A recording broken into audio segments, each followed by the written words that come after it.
Hi, it's Dallas McMillan here, and I want to talk to you about getting your one thing right. So, when you're looking to market yourself, your brand, your product, your service, getting really clear about the one thing that you want that brand to be known for is essential. And this is one of the most common things people ask me when they're looking to build a business, build a brand, or market themselves is how can I work out what I should focus on because I have two or more different passions or skills. Now, this is a big challenge. It's definitely one I've struggled with over the years, and this will be a little bit of a do as I say, not as I do. I'm still honing in on my one thing, but getting closer all the time. And I think you should see this as a journey, not as a set and forget. You know, you it will shift, and you evolve over time. So don't worry if it's not perfect. You just get it as right as you can, and you keep refining it as you go.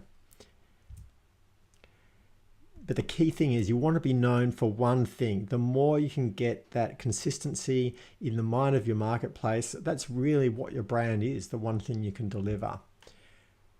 Now, your brand comprises three things. So what you do, who you serve, and how you're different. And each of these is critical in conveying the message of value to your customer. And these three elements are the classic triad in marketing and branding as far as I'm concerned. When I dig into marketing and branding methodologies from leading sort of coaches and consultants and agencies around the world, I see this pattern again and again. We've got the sort of the substance of what you do, that's the what it is, the facts.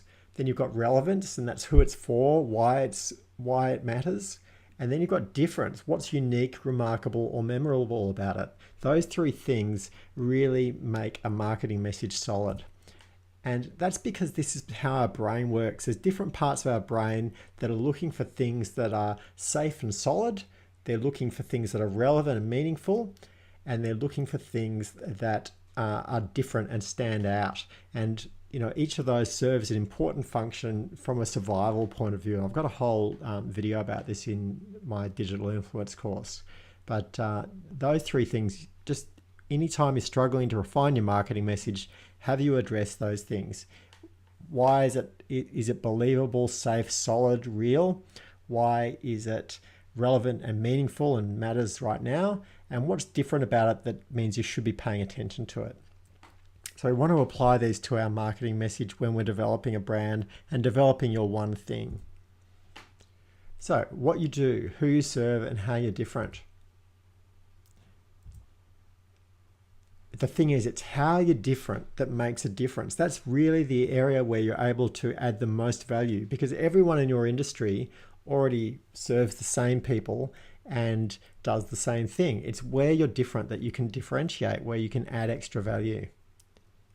So how you're different is what's going to make the difference for you. And in picking your passion or your skill that you should focus on as your one thing, it's the one where you have most differentiation that will add value to the customer, because it's the intersection between what you do and how you're different where your customer will see the value, and particularly in the little triangle in the middle there where it overlaps with what's relevant to who you serve.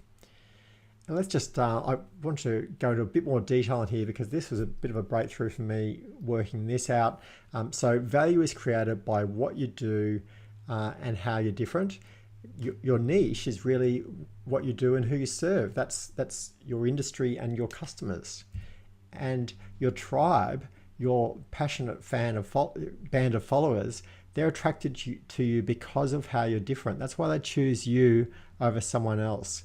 So I've got to give credit to Marissa Murgatroyd for this. I was working on this for years, and as she said, it took a long time for her to work out as well.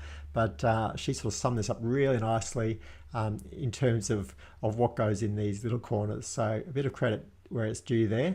But you want to focus on how you're different and how that adds value to your ideal customer. If you're different in some way, but your customer doesn't value it, and it's not a tangible, solid thing, that's harder to use in your marketing. So it's got to be really relevant to the way you make a difference. So not just how you're different, but how you're different that makes a difference for your customer.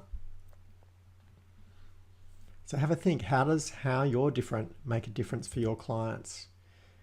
And the goal really, I think this is why most people are starting on this journey, is to make a difference doing what you love. So to keep that in mind as you're moving forward and work out how your difference that makes a difference for your client, I think that will help you zone in on what your one thing should be.